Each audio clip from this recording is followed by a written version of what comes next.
The signing chamber smelled like recycled ship air, and the particular kind of fear that too many species try to hide in the same room. Cold metal, someone else's ceremonial incense. The flowers that one of the junior diplomats had arranged along the table edge, which were wilting already, because they had been arranged 6 hours ago, and no one had thought to replicate the growing conditions. I had been standing in the posture of voluntary submission for 43 minutes. 4 of my 6 arms were folded across my chest in the ceremonial configuration. Every Thesari present knew what that posture was. They had all been briefed, as I had been briefed, on its precise meaning in the context of this treaty. Voluntary submission was the formal name. The informal name, the one that moved through the House Meridian halls in lowered voices for 3 weeks before my departure, was something closer to the one we are giving away because we are afraid of what happens if we don't.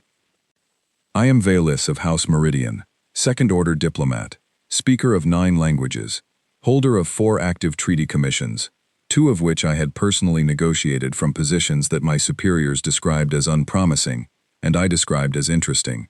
I had spent 30 years building a reputation for keeping my bioluminescent markings contained, regardless of what I felt, for reading a room before anyone in the room knew they were being read, for never being the person in a negotiation who needed something more than the other side needed it. The Thesari High Council had looked at all of that and decided I was the right piece to move. They were afraid of the humans. I want to be clear about this, because it matters. Not afraid, in the way we were afraid of the Kraith, which was an 80-year territorial management problem we understood. Not afraid the way we had been afraid of the Valundi trade situation, or the Harak border disputes, or any of the other conflicts that our civilization had absorbed and processed over 900 years of careful, patient, intellectually rigorous political work. Afraid in a different register. The Harith Collective had been the military anchor of the Eastern Expansion Zone for 600 years. 600 years of territorial control, of other species making their calculations with the Harith as a fixed point, a permanent feature of the landscape, like a mountain range, something you route around. In 600 years they had never retreated.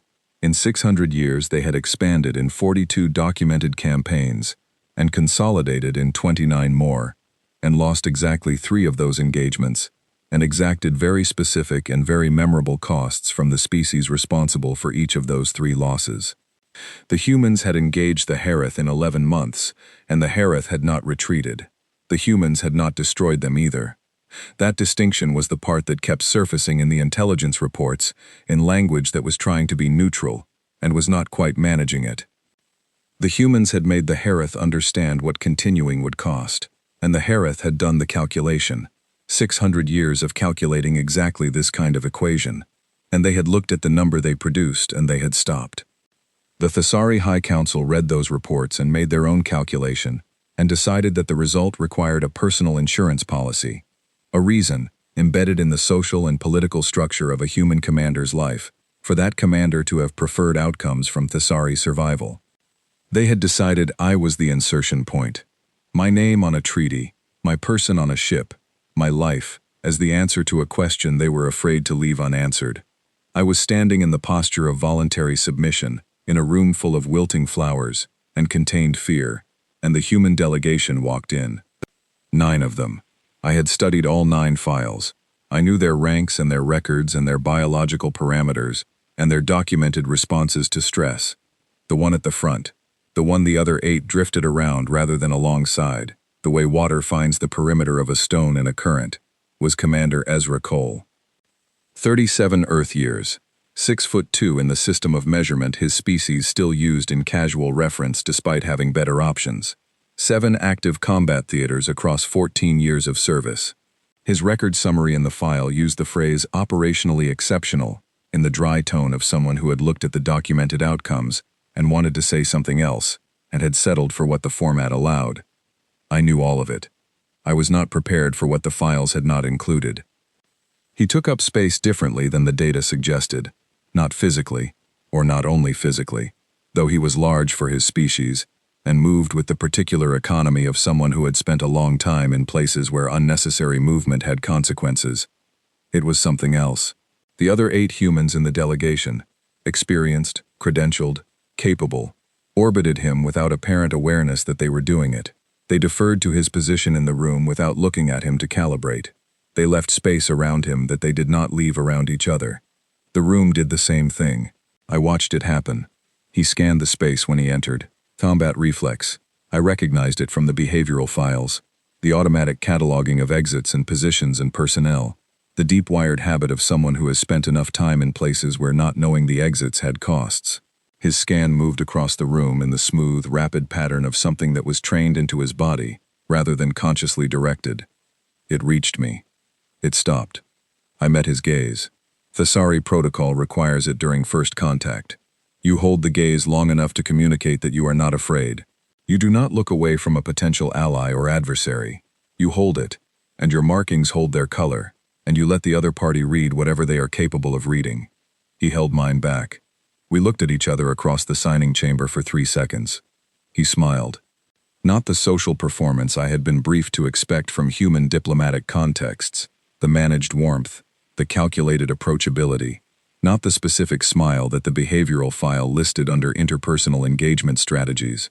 Something with no strategy in it at all. Something genuine.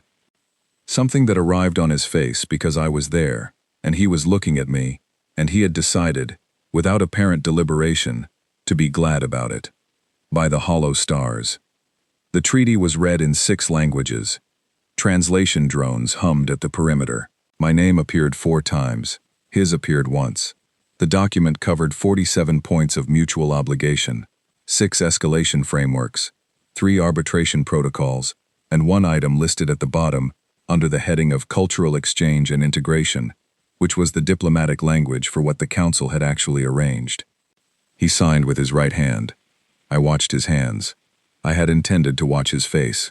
That is where the information is. In a negotiation, the micro-expressions, the tells, the leakage of true intent at the edges of whatever mask the other party is wearing. I had spent 30 years watching faces. His hands were on the table and I saw them, and then I could not stop seeing them. Scarred, not decoratively, not in the way that some species displayed injury as status, just marked, the way things are marked by the work they have been used for. 1 knuckle on the right hand sat higher than the anatomy should have placed it, crooked in the specific way that happens when bone heals without proper setting, which means there had been a moment, in one of 7 theaters, or between them, or in some space the files did not fully account for, when there was either no time or no access for proper care, and the hands had kept going anyway. A pale line along the outer edge of the left palm, old enough to be white. Whatever had made it had been significant enough to leave that, and he had continued after it. He signed the treaty with hands like that, and he did not look like a man going through a diplomatic formality. He looked like a man who had read the document and considered it, and decided it was worth the weight of his name. The ceremony closed. Petals were thrown.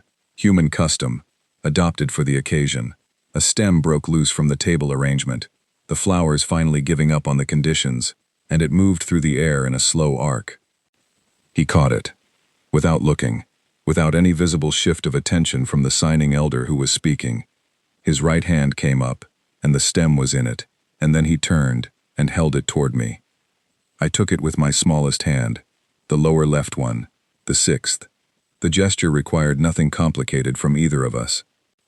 I stood there with the stem in my hand and thought about the briefings, and the filing system in which I had placed this entire assignment, and the carefully maintained position I had held on the question of what exactly I was doing here. The filing system developed a crack. Not immediately, not that moment, but later, in my quarters, when I sat with my first report to the council and tried to write the standard first contact assessment, I found that the form I had been filling out for 30 years, the one with the fields for threat assessment, strategic value, likely intentions, recommended approach, had a section labeled Initial Impressions, where I had written 3 words, and then stopped. The 3 words were, I don't know. I deleted them and wrote something else, something appropriate, something that sounded like a Valis of House Meridian, second-order diplomat, who had a filing system for everything, and knew exactly where she was and why. I sent the report. I stood at the observation port for a while after. The stem was on the desk. I had put it in a small vessel of water, because Thesari do not waste growing things, and also for no other reason. Not for any other reason. I went to sleep. Tomorrow we would begin the cohabitation phase of the integration protocol, which I had a complete procedure for and had reviewed twice on the transit and felt entirely prepared for. I was not prepared. He hummed. This was the first thing I was not prepared for, and I want to be precise about why, because the precision matters. Thesari have music. We have 800 years of formal composition, a catalog tradition spanning 12 distinct regional schools, with performance contexts carefully delineated by occasion, relationship, and social function. We produce music intentionally, in appropriate settings, with awareness of the audience. He hummed at a cooking surface at 0600 ship time because the eggs were going well. The sound woke me from the Thesari light rest state I had managed in the early ship hours, low and tuneless, moving in no direction, not attempting to be anything. I came half out of my rest with my hand already reaching for the emergency panel before my cognition caught up with my body and identified the sound as a human, expressing comfort. I lay there for 22 seconds after that. Then I got up. He did not hear me in the doorway. He had his back to the entrance, and he was working at the heat surface, and the humming continued, and I stood there for what I estimated was 12 seconds, and then I took 2 very quiet steps back and stood in the corridor instead. From the corridor, the humming was quieter. I could also hear the sound of the heat surface and the slight pressure change of the ventilation system and the hum of the ship's baseline systems. The ship sounded normal. The man in the kitchen sounded comfortable. These were 2 data points that did not require further processing. I processed them for 6 additional minutes in the corridor before I went back to my quarters and did my formal morning calibration and emerged 10 minutes later through the main corridor entrance, the long way, making sufficient sound with my steps. There was a blue bowl on the table, not eggs, a preparation of the grain compound that Thesari metabolisms process correctly, specifically the variety from the outer meridian agricultural zone that my biochemical profile listed as optimal, prepared at the correct temperature, with the correct water ratio, seasoned with 3 of the 4 compounds Thesari palates register, in proportions that suggested whoever had done this had not guessed but had calculated. He was still at the heat surface, making the eggs for himself. He turned when I sat down, and he said good morning, in the casual way he said most things, not inflected, not performing, just words for the occasion. I said good morning back. I ate the grain preparation. It was correct. I added this to my threat assessment file under further data required. I could not have told you, at that point, why I was filing it under threat assessment. The professional habit runs deep, and I was not ready to examine the question. The first 2 weeks I cataloged him the way I catalog every assignment, systematically, with documentation, with deliberate emotional distance. It was good work. I produced 12 pages of behavioral observations during those 2 weeks, and every page was accurate, and none of it told me the thing I actually needed to know, which I was not yet ready to admit I needed to know. He mapped my wingspan on day 3. I did not observe him doing it. There was no moment I could point to where he measured or asked or appeared to calculate. But on the morning of day 3, when I came out of the junction corridor into the main passage and he was coming from the opposite direction, his left shoulder dropped 14 degrees at the exact angle and timing needed to clear my second left arm without contact. He was looking at a data pad when he did it. The adjustment was already in his body. The calculation had been completed at some prior point and installed somewhere below the level of conscious attention, and now it just happened when the situation called for it, without announcement, without the formal acknowledgement of space sharing that the Thesari cohabitation protocol requires, without any indication that he considered it a thing that had occurred. He passed me in the corridor and kept reading the data pad. I stood there for a moment after he was gone. It is not done among my kind. I want to be clear about that because my people are very clear about it. Thesari bonded pairs negotiate shared physical space the way we negotiate everything, with formal acknowledgement, with the explicit logging of concessions and accommodations, with the maintenance of a mutual ledger of adjustments, so that neither party is ever unclear about what they are owed. You say, I am making room. You hear, I see you making room. The transaction is recorded. The record is the relationship. He was in the corridor again at 1400, and his shoulder dropped 14 degrees again, and he was talking to one of the attached communication staff, and he did not pause the conversation. I went to write reports. The reports were about the treaty. They were about the political architecture of the coalition, and the Kraith movements in the outer corridor, and the adjustment protocols for the new Volundi observation posts. They were correct and complete, and I wrote them with full attention, and when I was done, I sat for 3 minutes looking at the space where my filing on Ezra Cole was stored, and I did not open it. Then I opened it. Added, adjust spatial position in shared transit areas without requiring acknowledgement or reciprocal registration. No Thesari equivalent behavior documented. Cross-reference. Study further. I closed it. The day I found the photograph was the 23rd day. I need to tell this correctly, which means I need to tell it in the order it happened, because the order matters. I was not looking for him. I was going to the observation bay because I wanted to look at stars, which is a Thesari behavior that serves no practical function, and which I have done since I was young, because sometimes it helps me organize my thoughts, and the observation bay on our ship had a good port angle. He was there. His back was to the door, and his elbows were on his knees, and his head was bent forward, and his hands were holding something. I did not identify what it was for the first 2 seconds, because my attention had already processed the more significant information. The set of his shoulders. Something in the arrangement of his posture that was different from every other posture I had catalogued in 23 days of systematic observation. He did not hear me. I know this because his behavior did not change in the way it changed when he became aware of another person entering a room. The slight shift, the unconscious orientation. He was somewhere else, inside whatever the thing in his hands meant to him. The thing in his hands was paper. I have said this before, but I want to dwell on it for one moment, because I think it is the detail that clarifies something. He was a human commander in the year of faster-than-light travel, and coalition warfare across multiple star systems and weapons that could disrupt coordination at the signal level.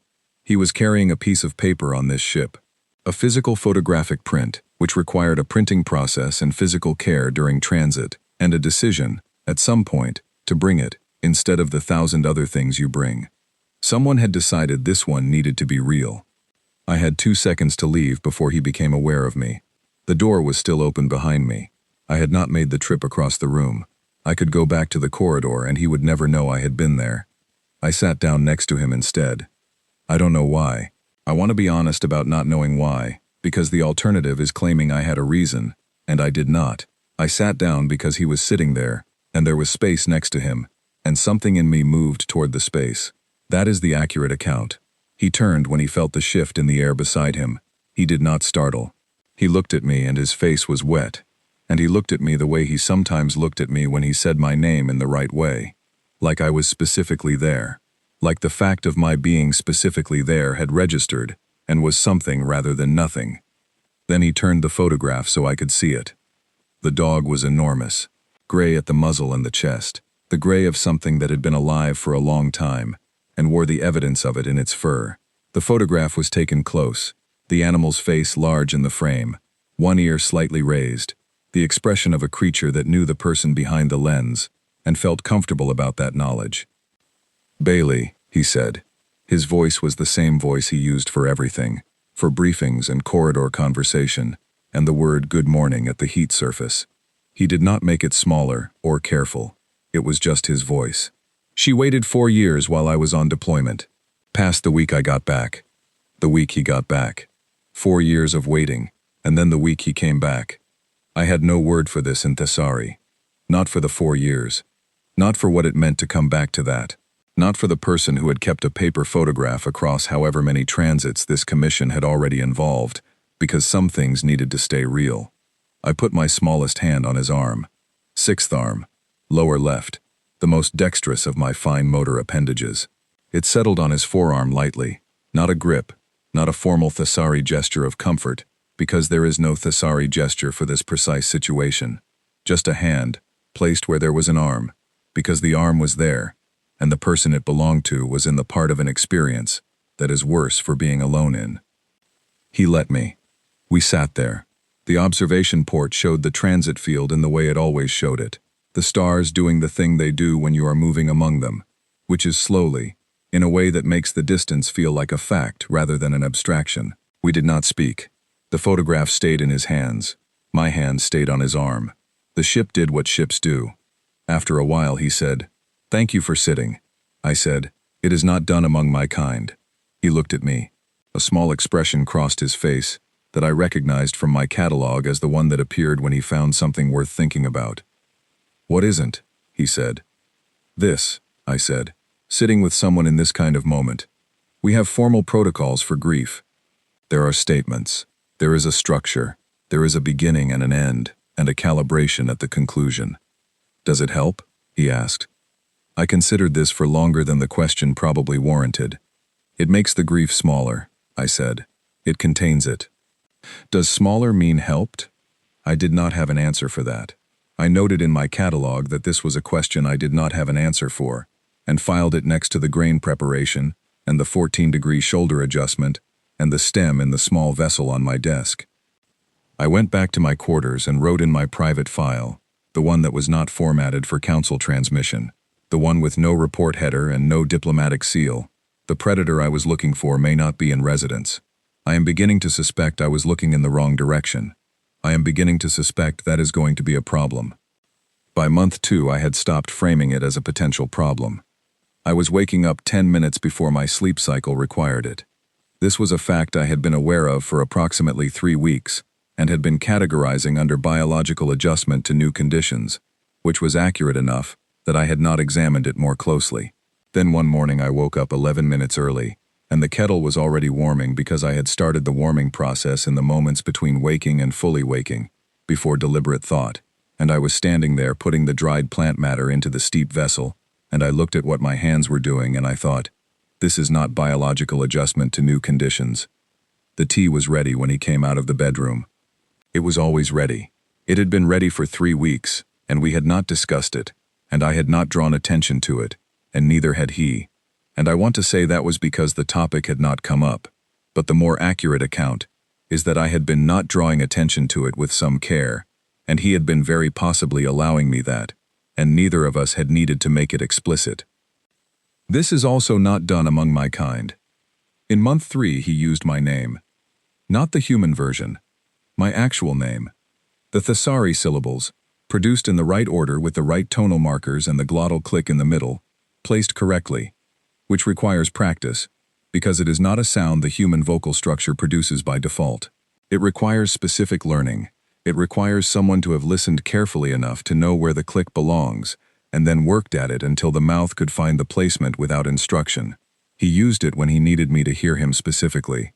Not in passing. Not in the general course of conversation. He said it the way you use a name when the statement that follows is not for the room but for the person. The first time, I looked at him for a moment before I responded. He looked back, waiting, comfortable in the space that was waiting. I answered whatever the practical question had been. The second time, I was in the middle of drafting a report, and I heard it, and my hands stopped moving. The third time, I was turning away from him in the corridor when he said it, and I turned back.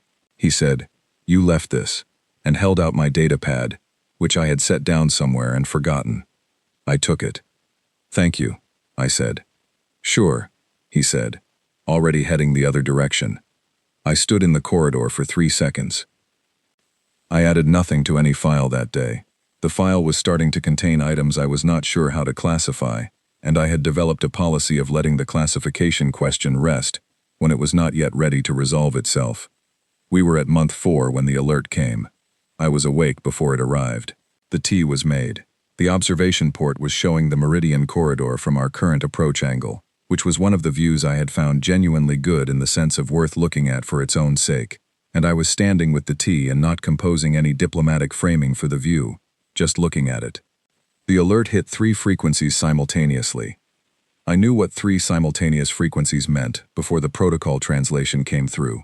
Every diplomat who works in coalition environments learns to identify the multi-frequency emergency signal the way a person who has worked near the ocean learns to know certain sounds before they consciously register what they mean. I set down the cup. I stood where I was. He came through the bedroom door in 17 seconds, not hurrying, which sounds wrong but was completely consistent with everything I had cataloged about how he moved in high-information situations. Not faster. actually more deliberate, each movement precise and conserved, the way you move when you need every action to count. He looked at the display. His face did not change. That was the moment. I need to explain what that meant. I had spent 4 months watching his face with the attention I normally reserved for treaty documents, and I knew by then what his face did when he received information that surprised him, what it did when something concerned him, what it did when something resolved, or when something complicated. I knew the small left side adjustment and the specific stillness that meant he was processing something serious. I knew all of it. His face did not change. Not because he was suppressing a reaction, not because he was managing his presentation, but because this was not a surprise. Because this was a thing he had been watching come toward him, and it had arrived, and his body already knew the protocol for this moment, the way I know the forms for a trade arbitration, in the muscles, before the mind. He had been packed for 6 weeks. I knew this. I had seen the deployment bag in the storage panel, and I had not processed it because processing it would have required me to know what it meant, and I had not been ready to know. He looked at me. "What do you require for deployment?" I said. Because I was a second-order diplomat. Because that was the correct response. Because my bioluminescent markings were doing something I was managing with considerable effort, and the correct response was the question I had asked. He said, "I need you to not watch the feeds. That is not Veilus. My name, the right version of it. Watch them," he said. "I know you will. Just wait until I'm back before you make any decisions based on what you see. Wait until I can explain." He picked up the bag. I want to note that there was a part of me that had a word ready. The thesauri word, not the formal one, not the diplomatic one, the one that is only used in private between people who have moved past the ledger of acknowledged concessions into a space that does not have a formal thesauri name, but that I had been living in for approximately 2 months without naming it. I had that word ready, and I did not say it, because it is not done among my kind, and because I did not know if we were in that space, or if I was in it alone, and because saying a word like that, and being wrong about the space you are in, is a particular kind of damage that I was not willing to sustain. He kissed me, human custom, which I had become accustomed to in the same way I had become accustomed to the tea, with the portion of my mind that had been insisting for 4 months that what I was doing was studying. He left. The ship was very quiet after the door closed. The tea was still on the counter. His cup, from the morning, was still in the drying rack. I watched the feeds. I had read 800 military analyses. I want to say this so it is understood from the beginning. I was not someone who came to the feeds without preparation. I had the complete xenobiological breakdown of human combat neurochemistry, the compounds, the tolerance thresholds, the physiological cascade that occurs when a human body enters sustained high-threat conditions. I had the archived records of 6 engagements in which Ezra Cole had commanded.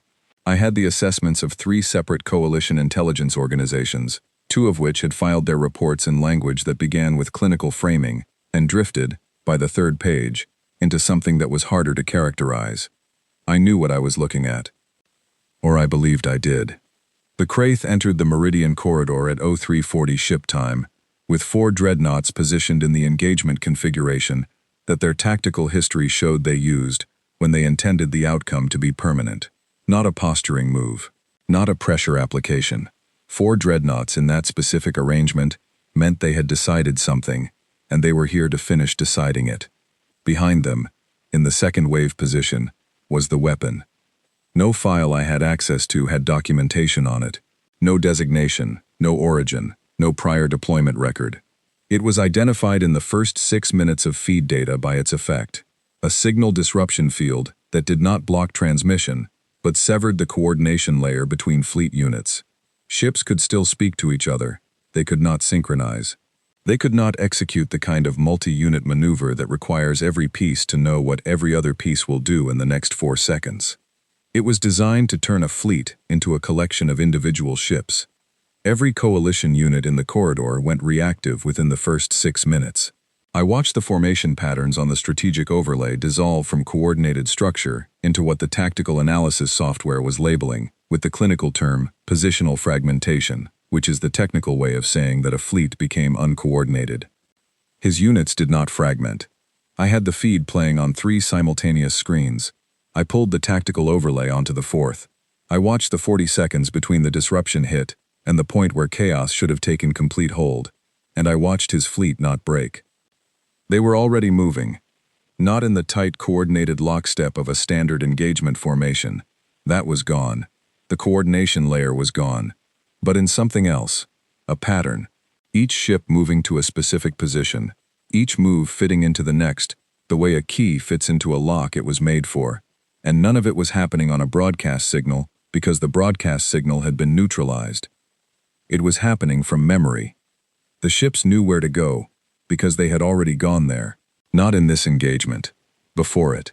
In some training sequence.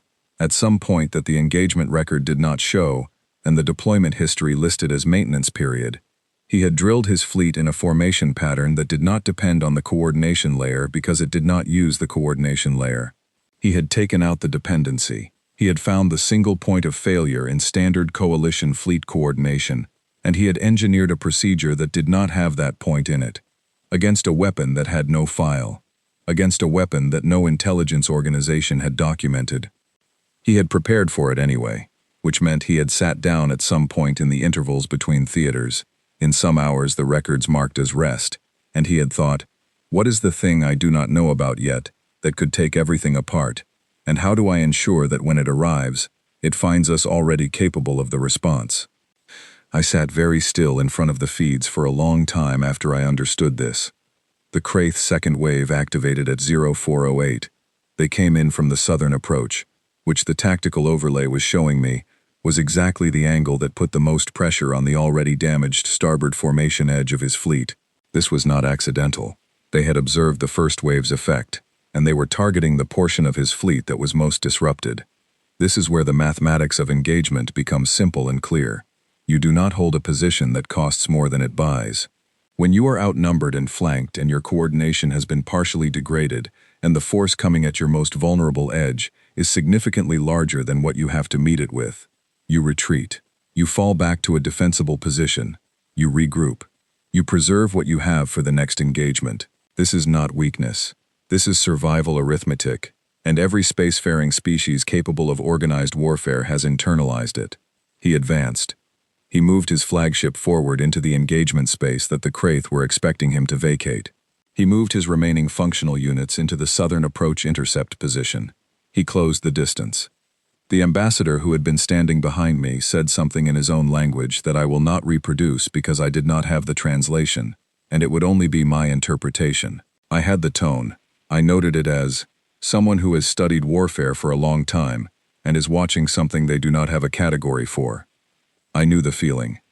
The flagship took a direct hit at 0521. I had the schematics on the secondary display. I had been keeping them open because I needed to understand what I was seeing in the structural reports, and when the hit registered, I was already looking at the hull layout, starboard secondary. The hit damaged the structural integrity of the secondary module, and the secondary module on that vessel contained, I was reading it in real time, the backup communications array, the secondary medical bay, and the crew quarters for the third shift engineering rotation, who would have been in off-rotation rest at 0521. 17 crew members.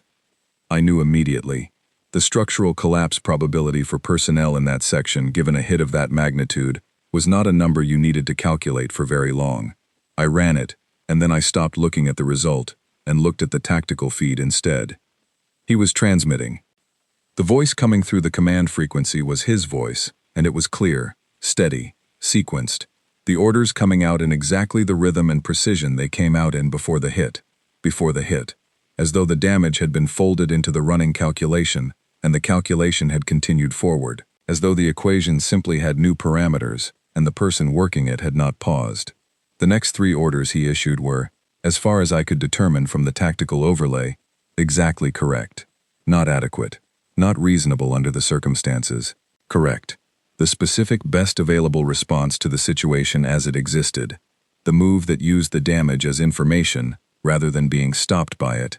That redirected the fleet's positioning in a way that actually used the compromise to create a new approach angle the Kraith had not anticipated because it was predicated on sustaining a hit in that location. He had used the damage. I sat in front of the feeds and I did not look away, and the sound that came out of me at some point during hour 4 was not a thesauri sound. I want to be accurate about this. It was not a vocalization I have a name for. It came from the part of my physiology that I had been filing things in for 4 months, the part that kept the blue bowl, and the 14-degree shoulder adjustment, and the paper photograph, and the cup of tea that was always ready, and all the other things that did not have proper categories, and it came out without permission at 06:02 ship time, and it was not quiet. 2 ambassadors turned to look at me. A council elder in the observation group shifted his position. I straightened. I did not look away from the feeds. He held the corridor. I want to be precise about what I mean by held. He did not simply maintain a defensive position against superior numbers. He degraded their operational capability. He forced them to spend resources responding to him, rather than advancing their primary objective. He found the point in their approach strategy where they had made an assumption that he would eventually run the standard survival arithmetic and produce the standard result, and he did not produce that result, and that assumption became a structural weakness in everything they were trying to do. In hour 9, he pushed them back. Not dramatically, not in the way of archival battle records with their clean narratives of decisive moments. He pushed them back in increments, each one small, each one coming at a point where they were committing resources to respond to something he had done, and therefore had less capacity to resist the next thing. Incremental, relentless, the kind of pressure that does not feel like losing until it is too late to stop losing. In hour 14, they began reorienting. I saw it on the tactical overlay before any of the analysis software flagged it. The slight reconfiguration of the dreadnought formations that preceded a withdrawal in the Kraith tactical history. I had studied enough of their engagement records to recognize the shape of it. They were not defeated. They were intact, capable, in possession of a weapon that had worked as designed. They had simply done their own calculation, and the number had come back different from what they expected when they arrived. The Kraith do not retreat.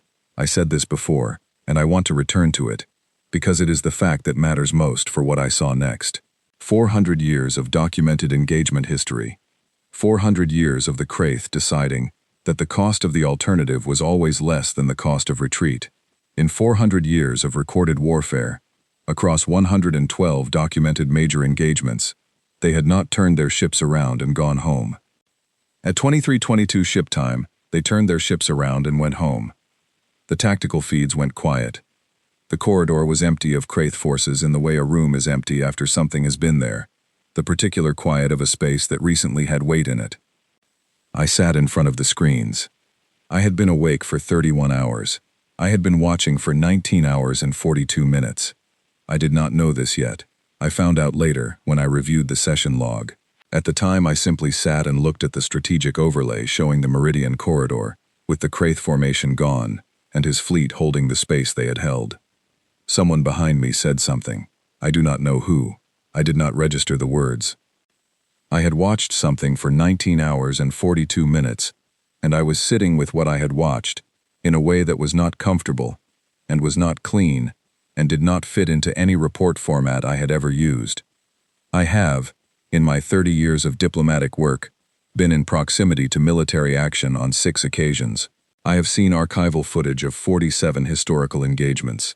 I have read 800 analyses and 212 field reports, and the complete intelligence file on every species currently represented in the coalition forces.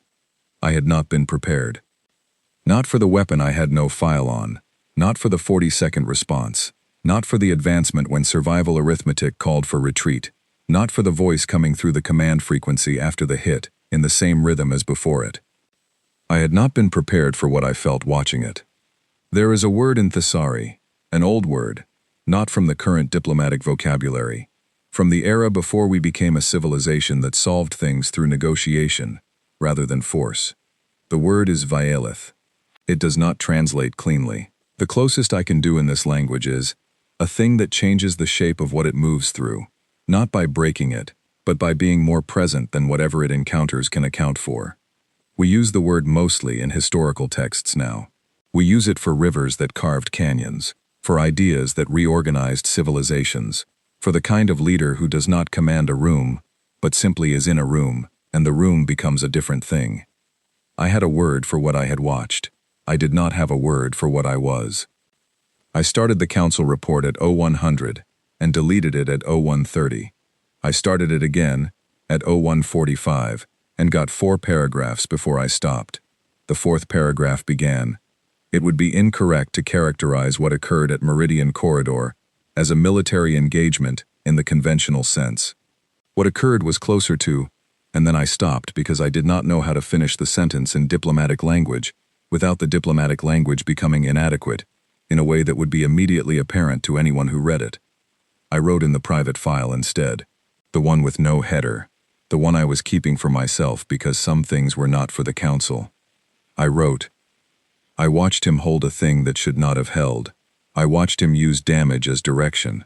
I watched the Kraith do the calculation they have never done in 400 years. I stopped writing.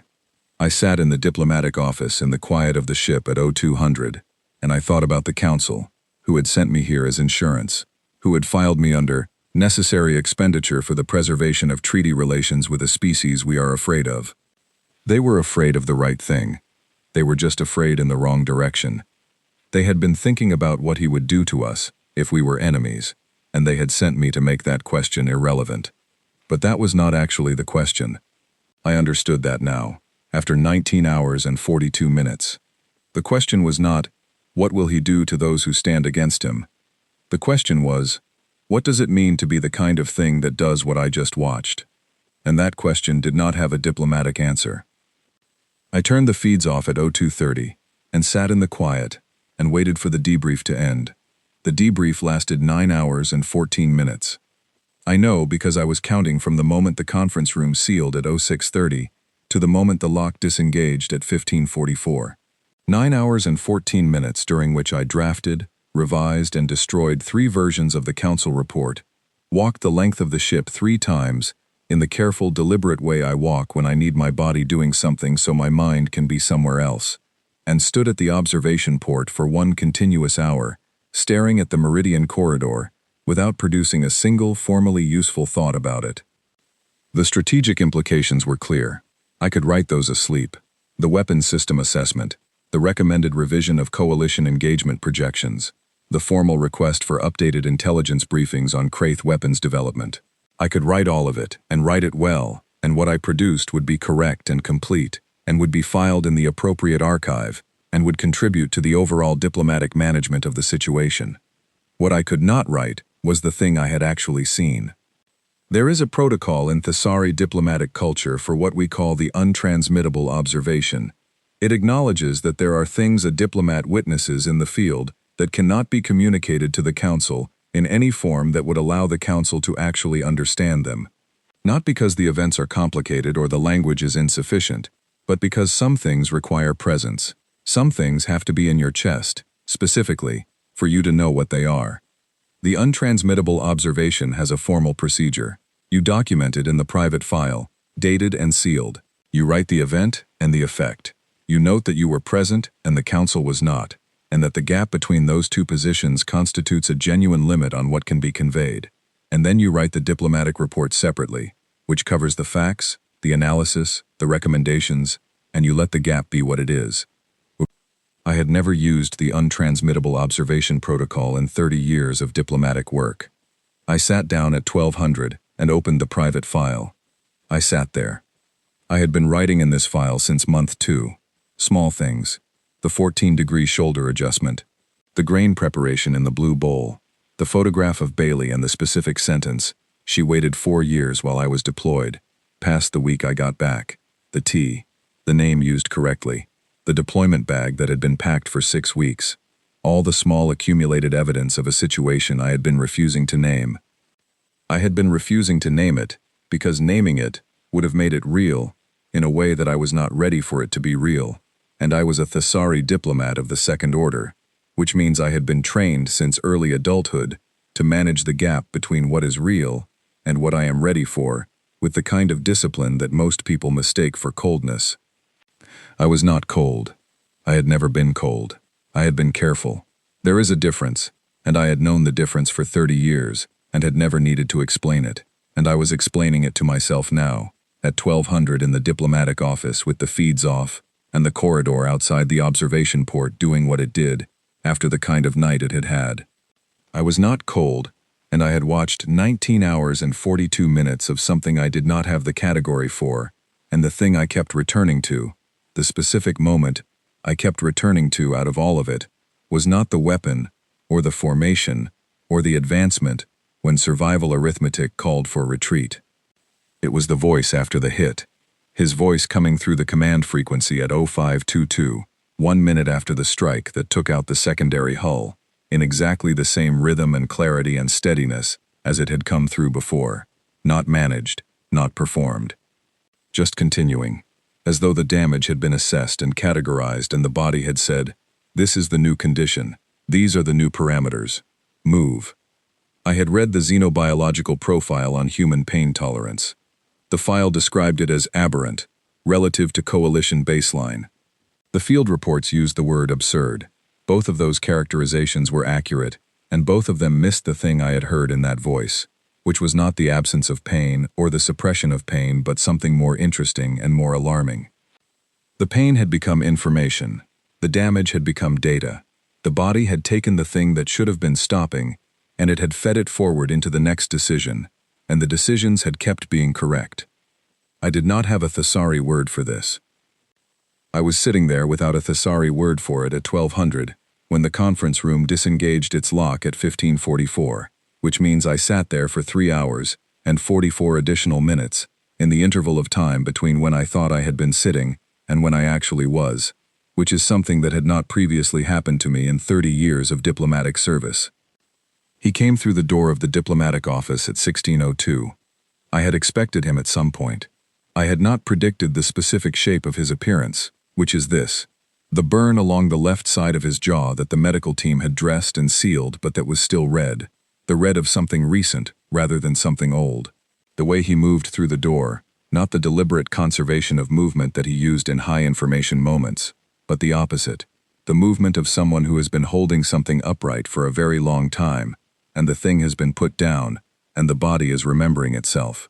Not damaged, not diminished, just honest. 30-plus hours of work settling into the honest weight of 30-plus hours. He looked at me. I want to be precise about this. He did not look at the room. He did not look at the feeds, which I had turned off, or the observation port, which showed the corridor. He looked at me, specifically, as though the room contained one relevant piece of information, and I was it. "You watched," he said. "I told you I would." He crossed the room and dropped into the chair across from mine.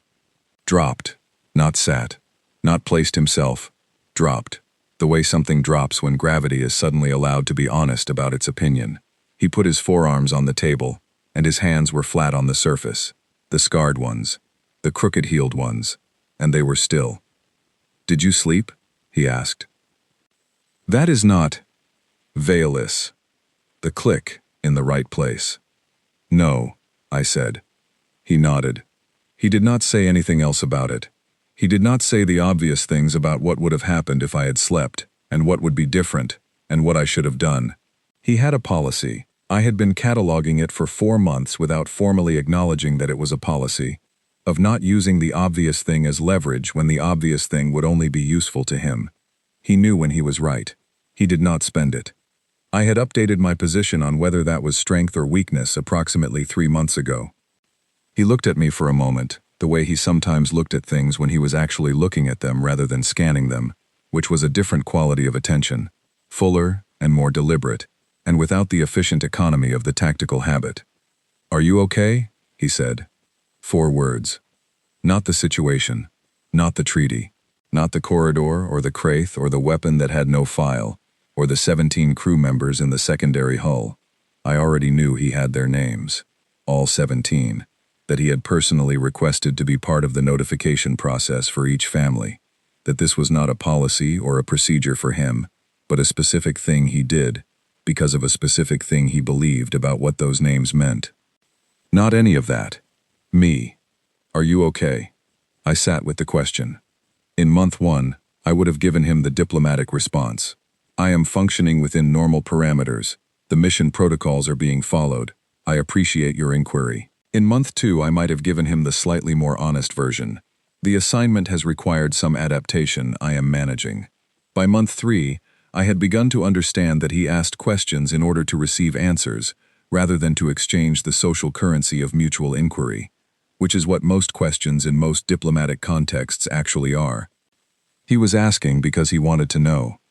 I don't know, I said. It was the most honest sentence I had said in 4 months. Possibly longer. Possibly ever, in an official context, to another living person. He waited. I don't have a thesauri word for what I am, I said. His expression did the thing it did when something was worth thinking about. The small quality shift that was not a smile, but was adjacent to one, coming from somewhere more internal than the social version.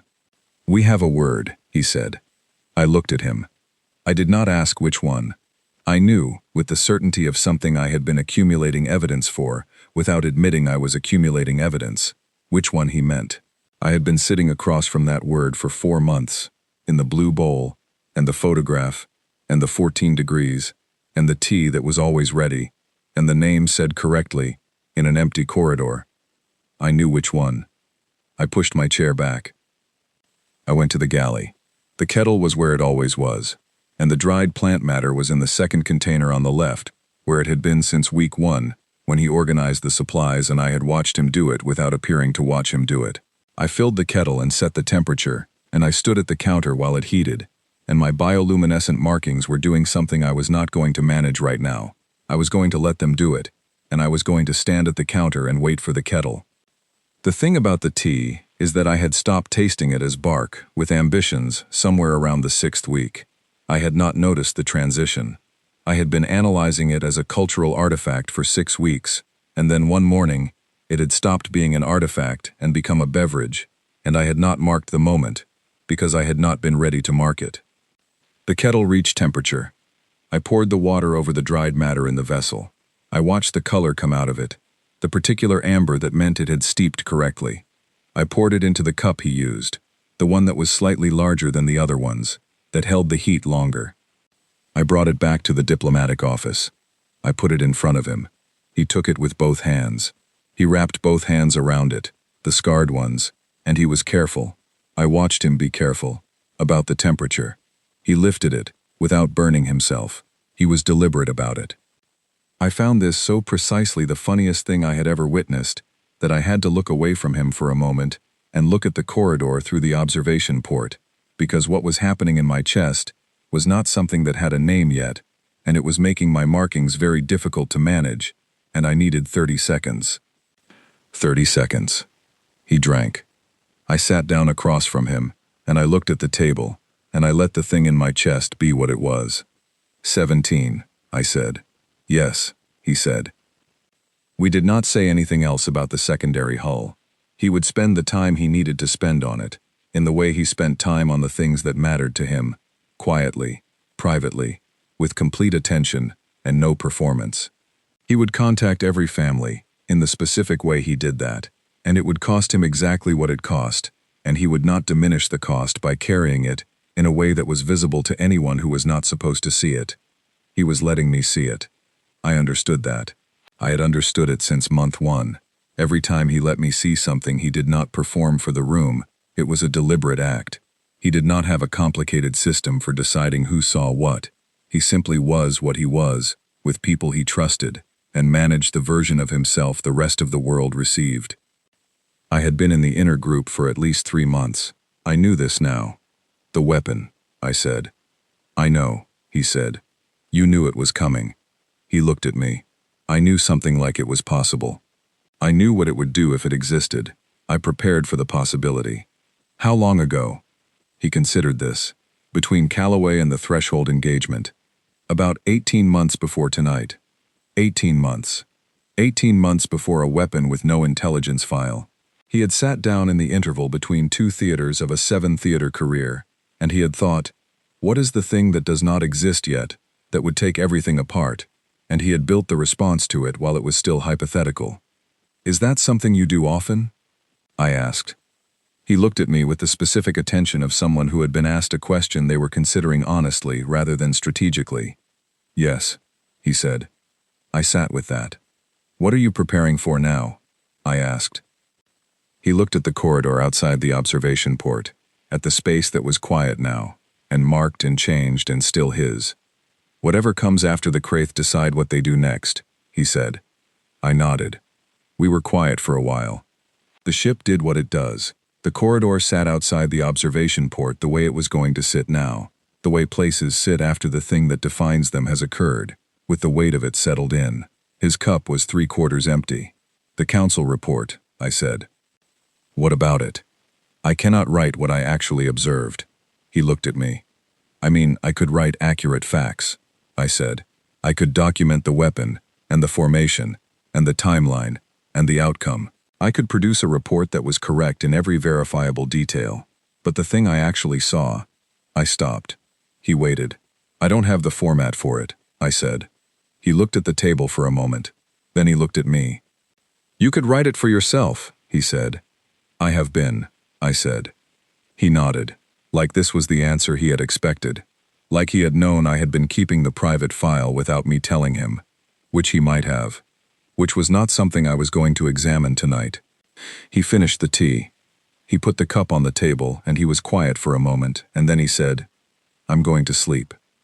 "Yes," I said. He stood up. He stopped at the door. He did not turn around. "I'm glad you're here," he said. He went to the bedroom. I sat in the diplomatic office. Outside the observation port, the corridor was as quiet as it had been all night, as quiet as a place is when the thing that was going to happen there has happened. I opened the private file. I wrote, "I watched something that does not fit in the existing categories. I watched something hold, and push, and cost nothing it was not willing to spend. I watched the Kraith decide the calculation had a different answer than 400 years of calculations had produced." I stopped. I looked at the observation port. I wrote, "I don't know what I am. I know I am not what I was when the council filed me under necessary expenditure. I know the word I did not say in the corridor when he picked up the bag. I know it has been true for longer than I said it." I closed the file. I made the tea again, just for me this time, in my own cup. I stood at the counter with it, and I let my markings do what they were doing, which was nothing I could file, and everything I needed, and I looked at the corridor through the observation port, and let the evening be what it was. Some things do not need to be written down to be real. Some things are just true. The council sent the summons on the 3rd day after Meridian Corridor. Not a request. Not a consultation inquiry in the standard diplomatic communication format with the multiple courtesy clauses and the flexible timeline. A summons, in the formal register, which in Thessari diplomatic language has one use and one use only. Return immediately, and prepare to account for what you did. I read it twice. I set it on the table. I made tea. He was already in the briefing room with the coalition analysis team when it arrived, so I was alone with it for 2 hours before I needed to tell him. I used those 2 hours productively. I reread the summons 4 more times, the formal register, the precise wording of the accounting clause, the specific council seal used for mandatory recall, and I wrote 6 sentences in the private file and deleted 5 of them, and then I sat at the table and looked at the tea and thought about what the council was actually afraid of. They were not afraid of what he had done at Meridian Corridor. They were afraid of the report I was going to file about it. Specifically, they were afraid of what would be in the gap between the report I filed and the thing I had actually watched, because a council elder had been in the observation room and he had seen my face, and whatever he had communicated back to the council, it had been enough. They understood, from that report, that something had changed. They did not know what. They did not know how far. I was a second-order diplomat, which meant I was a piece they had moved and expected to recover and move again. The summons was how they moved a piece back. He came out of the briefing room at 1400 and found me at the table. He read my face. I want to note this because it is something I had watched him do for 5 months and had never grown entirely accustomed to. He read my face the way I was trained to read faces, which is to say he was not looking at my expressions. He was looking at the space around them, the quality of stillness or motion, the thing the expression was sitting on top of. He read what was underneath in the time it takes a human to breathe in, and then he sat down across from me without waiting to be told. "What happened?" he said. I showed him the summons. He read it. He read it with the same quality of attention he applied to everything that mattered. Complete. No part of him elsewhere. When he finished, he set it on the table and looked at it for a moment, and then looked at me. "When?" he said. "The summons specifies within 10 days. He nodded. "Will you go?" he said. This was not the question I had expected. I had expected, what are the implications? I had expected, what does this mean for the treaty? I had expected some version of the strategic question that any reasonable diplomatic counterpart would ask when their treaty partner received a mandatory recall summons from their home government. "Will you go?" was not that question. "Will you go?" was a question about me. I sat with it. "Yes," I said. "Not because the summons requires it. The summons carries formal weight, but I have the standing to delay a mandatory recall for 30 days in active commission. There is a protocol." I stopped. "I will go because I want to go. Because I want to sit across from the council and give them the report in person."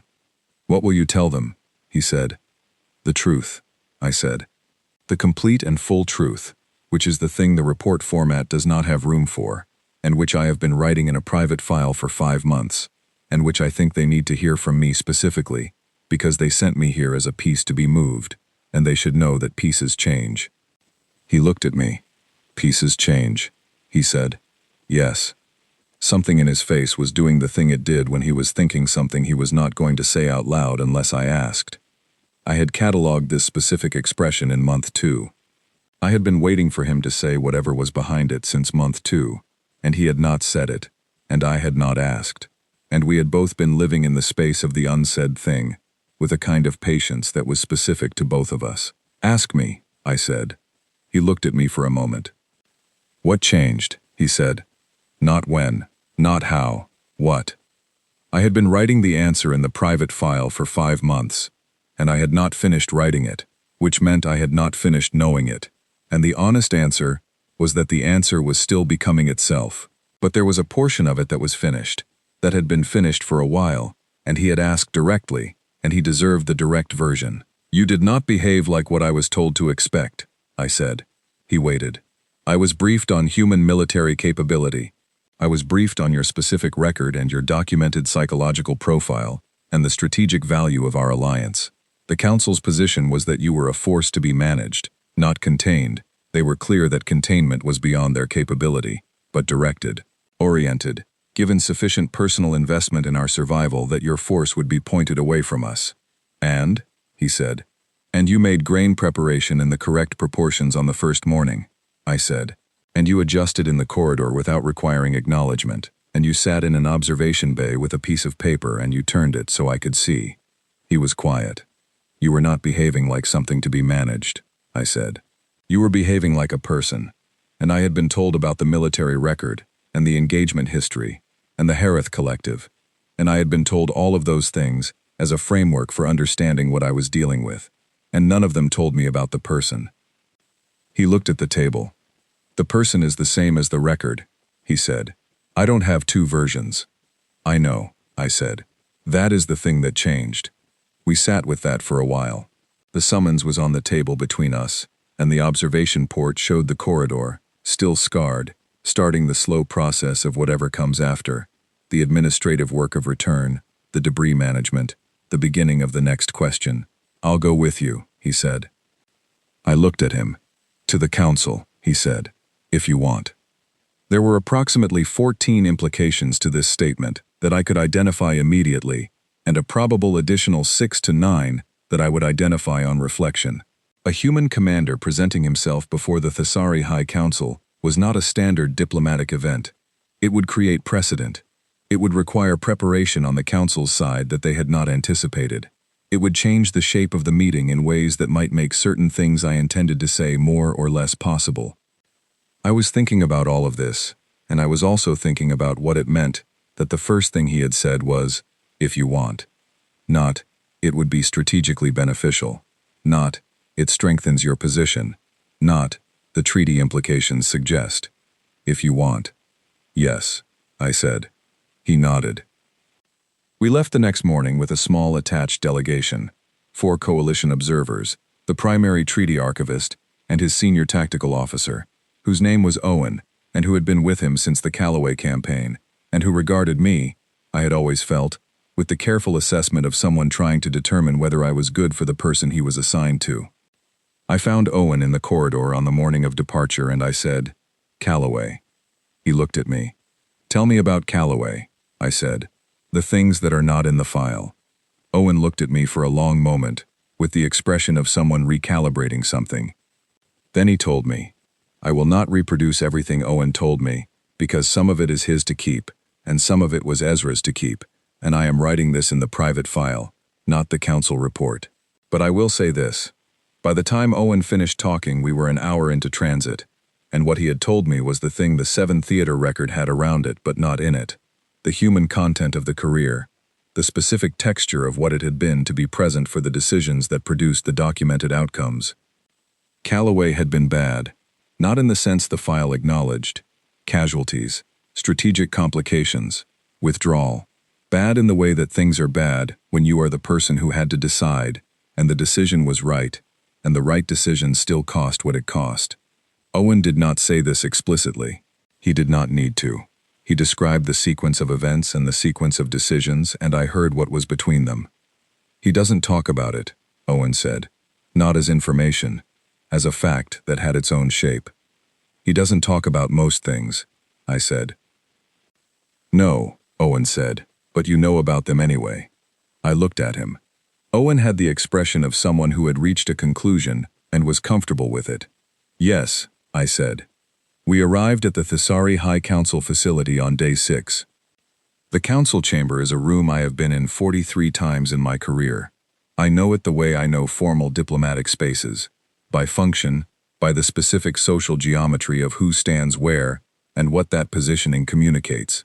I know where the formal acknowledgement positions are. I know the order of precedence for entry. I have stood in this room and delivered assessments that determined the trajectory of trade relations, border agreements, coalition positioning. I have never been uncertain in this room.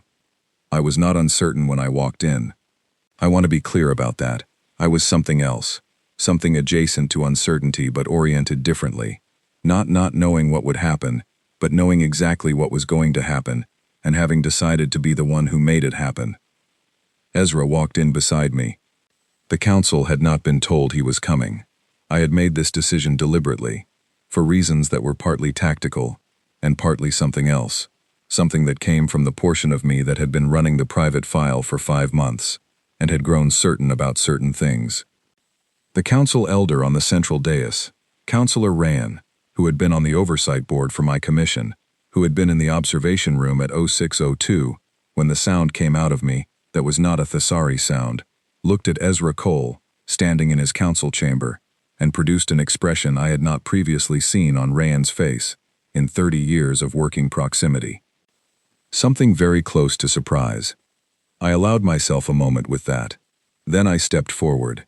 Councillor Ryan, I said. High Council.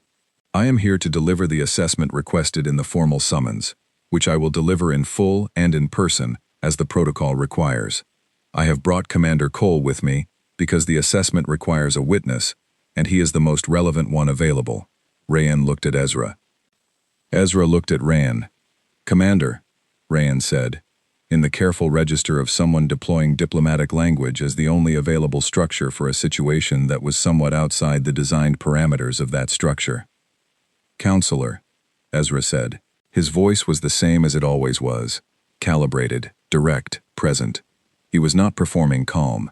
He was just in the room, with the room reorganizing itself around him the way rooms did, and I watched Ryan notice this happening, and I watched Ryan decide something. I began the assessment. I gave it in full, not the version I had drafted and revised and deleted, the version from the private file, the thing that does not fit report formats, the thing that requires presence, the thing you can only say when you are in the room where the people who need to hear it are sitting. I told them about the grain preparation on the first morning, and the 14-degree shoulder adjustment, and the piece of paper in the observation bay. I told them about the word Bailey, and 4 years of waiting, and the week he got back. I told them about a name practiced privately until the click landed in the right place. I told them about 19 hours and 42 minutes, and a voice that came through the command frequency after the secondary hull was struck in exactly the same rhythm as before it. I told them what I had seen, and I told them what it had changed, and I told them the word I had not said in the corridor when he picked up the deployment bag, which I said now, in the council chamber, in the formal register, with Counselor Rayan sitting on the central dais, and Ezra Cole standing beside me. The chamber was very quiet after I said it. Rayan looked at me for a long time.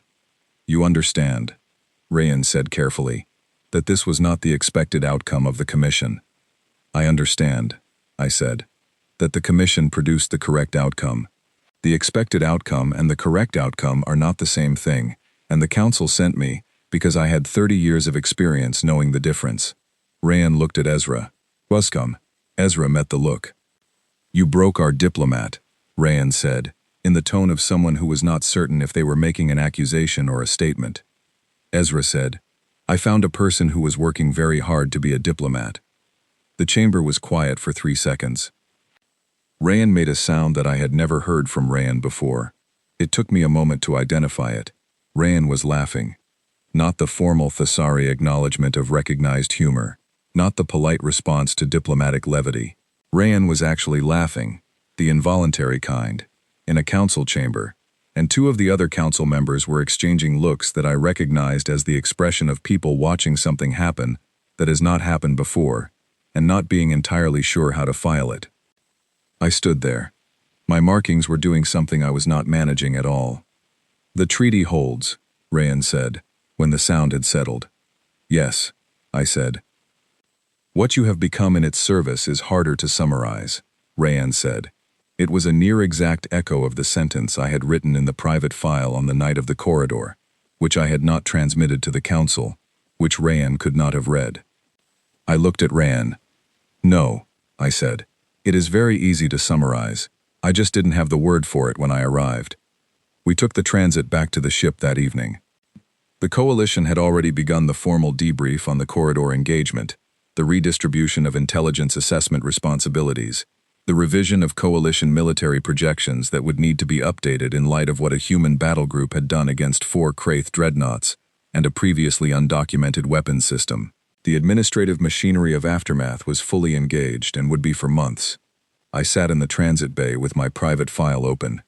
Ezra was beside me, his shoulder at the angle that had been a deliberate measurement and was now just where he was, 14 degrees, and no further explanation needed. I wrote in the file, "The council meeting occurred on day 6 of transit." Counselor Rayan laughed. "I have been a second-order diplomat for 30 years, and I did not know Rayan was capable of laughing in a formal chamber, and I am adding this to the list of things I should have expected and was not prepared for." I stopped writing. I looked at the observation port, stars moving the way stars move in transit, which is slowly, in a way that shows you how much there is. "Owen told me about Calloway," I said. He was quiet for a moment. "What did he tell you?" he said. "Enough," I said. He looked at the stars. His hands were on the armrest, the scarred ones, the ones that had signed the treaty and caught a stem out of the air and pressed flat against a briefing table after 19 hours and 42 minutes. Still, the way they were always still when he was somewhere real instead of somewhere reactive. "It was the right call," he said. "I know," I said. "That's the part Owen didn't say, but I heard." He turned and looked at me. "You hear a lot of things people don't say," he said. "I'm a Thesari diplomat," I said. "The space around what is said is where most of the information lives." I smiled. The genuine kind. The kind that had no performance in it, that arrived because I was there, and he was aware of being glad about it. "What did you say to the council?" he said. "The part about the word." "I said it," I said. "In the formal register?" "Yes." He looked at me with the specific quality of attention that I had first catalogued in month 1, and had been adding to the private file ever since, the one that was not scanning and not managing, the one that was just fully and completely there. "Okay," he said. "Okay," I said. We sat in the transit, and the stars moved, and the deployment bag was in the storage compartment, and the blue bowl was in the galley, and the private file was open on my data surface, and the kettle was at the ambient temperature of transit, which was slightly too cool for good tea, but I would fix that when we were back on the ship. I closed the file. The file did not need a new entry. The file had been, from the beginning, the account of a specific thing becoming real. It had started in a signing chamber with a stem of white flower, and a smile that had no calculation behind it, and a small hand taking what was offered, and it had gone through 5 months of blue bowls and corridor adjustments and paper photographs, and names practiced privately, and 3 frequency alerts, and 19 hours, and 42 minutes, and a council chamber, where Rayan laughed, and the stars had been moving through all of it. Slowly, in the way that shows you the size of everything and the smallness of your particular portion of it. The thing had become real. It did not need more documentation. It just needed to be real. I sat in the transit beside him and let the evening go on without recording it, and the stars moved outside, and we were going back to the ship, and the kettle would need warming when we got there, and I would do that first thing when we arrived. Some things do not belong in any file. Some things you just carry.